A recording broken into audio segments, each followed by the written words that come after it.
श्री स्वामी समर्थ मंडळी. तर सगळ्यात आधी तुम्हा सर्वांना नवरात्रीच्या खूप खूप शुभेच्छा.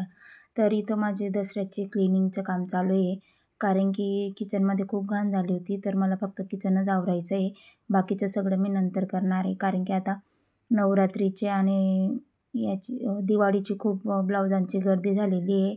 पण मला हे किचनमध्ये आवरायचं होतं, त्याच्यासाठी मी 2 दिवस किचनमधलंच आवरणार आहे. तर वरचं सगळं मी काढून घेतलेलं आहे आणि भांडे वगैरे धुवून ठेवलेले आहेत. डब्बे, आपले प्लॅस्टिकच्या बरण्या वगैरे सगळं धुवून ठेवलेलं आहे. तर इकडे बघू शकता तुम्ही, मी स्टीलचे डबे पण सुकवून ठेवलेले आहेत आणि वरचं पडदी वगैरे सगळं पुसून घेतलेलं आहे. तर हे एका दिवसात नाही झालेलं आहे, 2 दिवस मला लागलेले आहेत किचन आवरायला. तर मग सामान तर काही दिसत नाही, पण जेव्हा आपण काढतो ना तेव्हा समजतं तर आपल्याकडे किती सामान आहे. तर असंच काही झालेलं आहे. तर ही बघू शकता तुम्ही, मी काढलेली पेंटिंग आहे. कशी वाटली कमेंटमध्ये नक्की सांगा आणि व्हिडिओ शेवटपर्यंत नक्की बघा. तर हा दुसऱ्या दिवसाचा व्हिडिओ आहे. तर सकाळी मी बाकीचे सगळे कामं आवरून घेतली आणि लवकर स्वयंपाक करून घेतला, कारण की मुलांना सुट्टी होती. तर त्यांना लवकर जेवण लागतं, त्याच्यासाठी मग मी आधी स्वयंपाक करून घेतला. तर काही साधारणच करायचं होतं, चवळीची भाजी मला. तर त्याच्यासाठी मी कुकरमध्येच टाकते भाजी, कारण की मग कुकरमध्ये लवकर होते. तर इकडे चवळी मी भिजवायला ठेवलेली होती. कोरडी जी चवळी राहते ती करते मी शेंगदाणे लावून. तर नॉर्मल आपली साधी जशी रोजची भाजी राहते तशीच करते आणि शेंगदाण्याचं कूट टाकते मी त्याच्यात आणि कुकर लावून घेतलेला आहे आता. आणि पोळ्या वगैरे माझ्या झालेल्या होत्या. तर भाजी पण आता माझी तयार झालेली होती. त्याच्यानंतर जेवण वगैरे केले आणि ट्रॉल्यांमधले जे भांडे होते ते मी रात्रीच काढून ठेवलेले होते आणि स्प्रे मारून ठेवलेला होता कॉक्रोचांसाठी.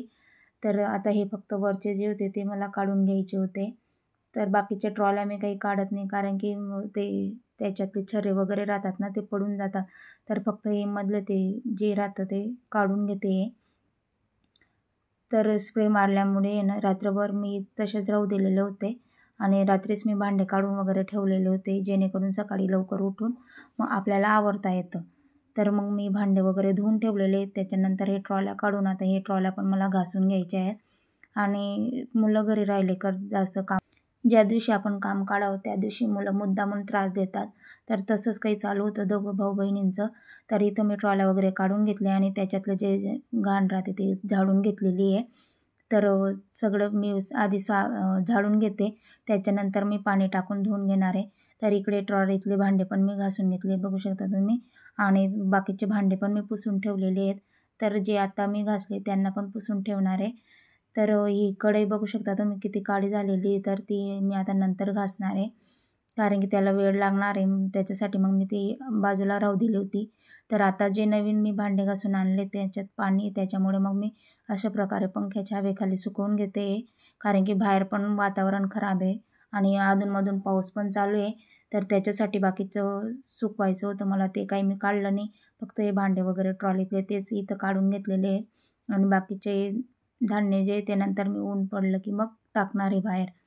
तर पाऊस पण चालू होता, त्याच्यासाठी मग घरातच पंख्याच्या खाली सुकवून घेते भांडे.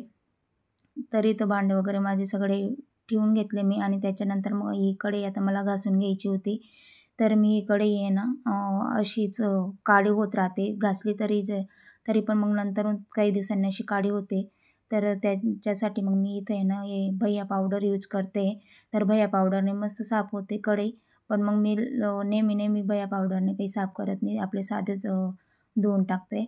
पण मग आज म्हटलं करून बघू, तर खूप छान निघते. तुम्ही पण एकदा नक्की ट्राय करून बघा, पण घासावं खूप लागतं. तर इथं आता मी ट्रॉल्यांचं जे बाकीचं सामान राहिलेलं आहे ते पण मी आता इथं घासून घेते. पाणी टाकूनच मी धुवून घेते आणि घासून पण घेते, कारण की हे ट्रॉल्या खूप छान आहेत, फुगत वगैरे काही नाही आणि त्याचं प्लायवूड पण काही खराब नाही होत. त्याच्यासाठी मग मी इथं घासून घेते लिक्विड टाकून आणि धुवून पण घेते, मग नंतर पुसून घेते. आणि नेमका जो फॅन जो आहे तो खराब झालेला आहे, तर त्याच्यासाठी मग मी इथं टेबल फॅन लावून मग सुकवून घेते. तर इथं पाणी टाकून मी इथं धुवून घेते. सगळ्यांचीच साफसफाई झालेली असेल, पण माझं थोडं लेट झालं, कारण की मला ब्लाऊज पण अडचण होते आणि एकाच दिवसात मला भरपूर पण ब्लाऊज येऊन गेले आहेत. तर मी पुढच्या व्हिडिओमध्ये तुम्हाला दाखवेल तर एका दिवसात मला किती ब्लाऊज आले ते. आणि परीचा जो घागरा शिवला होता ना मी नवरात्रीसाठी, तो घागरा बघून अजून एक तिची फ्रेंड आहे, आमच्या अपार्टमेंटमध्येच राहते, तर तिची पण एक ऑर्डर आलेली आहे जुन्या साडीपासूनच शिवायचं आहे तिच्यासाठी पण. तिला पण नवरात्रीसाठी लागणार आहे. तर त्याच्यासाठी मग मी आजच्या दिवस हे करून घेणार आहे आणि बाकीचे कामं मग नंतर करता येतील, कारण की मला ब्लाऊजं पण अर्जंट द्यायचे आहेत. कसं असतं ना, आपण जर काम करत राहिलो तर मग ते आपल्या कामाची आपल्याला आधी प्राधान्य द्यावं लागतं. त्याच्यासाठी मग बाकीची कामं मागे राहून जातात. तर असंच काहीसं आहे. तरी तर मी ही ट्रॉली पण धुवून घेते. तर ही ट्रॉली धुताना आहे ना, मध्ये जे त्याची पाईप आहेत ते खूप लागतात. त्याच्यासाठी मी हळू करते. पण तरी पण मला शेवटी लागलंच पुसायच्या वेळेस आणि खूप त्रास होतो लागलं तर. तर रक्त पण निघत होतं. मग मी थोड्या वेळाने मग नंतरून काम केले हे बाकीचे. तर असंच काही होतं मध्ये-मध्ये. तर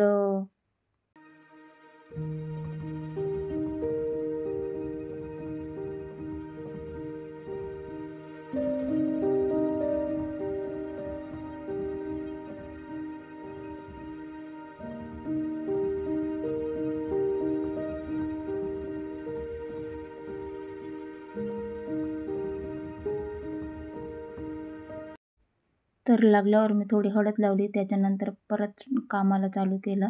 पण तिथं त्रास होत होता म्हणून मग मी हळू कामं केले बाकीची. तर असं काही असतं. तर बायकांना कामं काही सुटत नाही. लागलं पण ते पण तरी पण.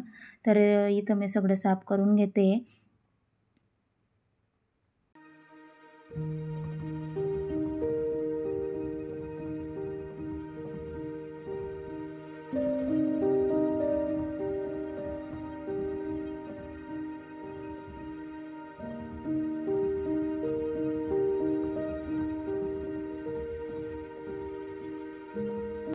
तर इथं मी गॅस ओटा वगैरे सगळं आवरून घेतलं.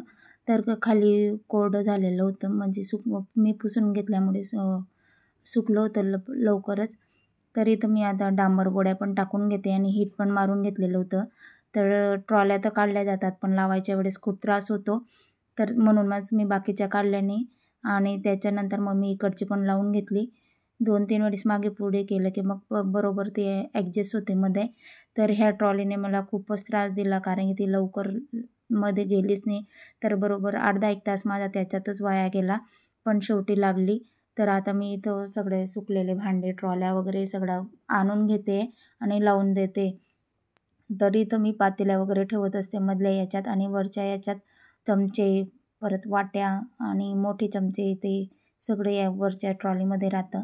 तर ताट वगैरे ह्या मोठ्या ट्रॉलीमध्ये राहतात. तर ताट वगैरे मी आधीच असेच रचून ठेवलेले होते पुसून. तर तसेच मी या ट्रॉलीमध्ये टाकून दिले, जेणेकरून डबल काम होता कामा नये. तर बघू शकता तुम्ही अशा प्रकारे मी हे ठेवून घेतलं. तर ट्रॉल्या दिसायला छान दिसतात, पण आवरायच्या वेळेस खूप त्रास होतो त्यांचा. कारण की मधून सगळे भांडे काढा, परत तेल लावा आणि बाहेर भांडे राहिले की रॅकवरती तर पटकन कामं होतात. तर अशा प्रकारे मग मी सगळे भांडे आणून घेतले आणि इकडच्या साईडला वगैरे सगळे लावून दिले.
तर इथं सगळे भांडे वगैरे मी लावून दिले. तर ही ट्रॉलीमध्ये ग्लास वगैरे, मिक्सरचे भांडे, कुकर असं ठेवते आणि बेसिंगच्या इथं फक्त मी तेलाचा डब्बा ठेवते.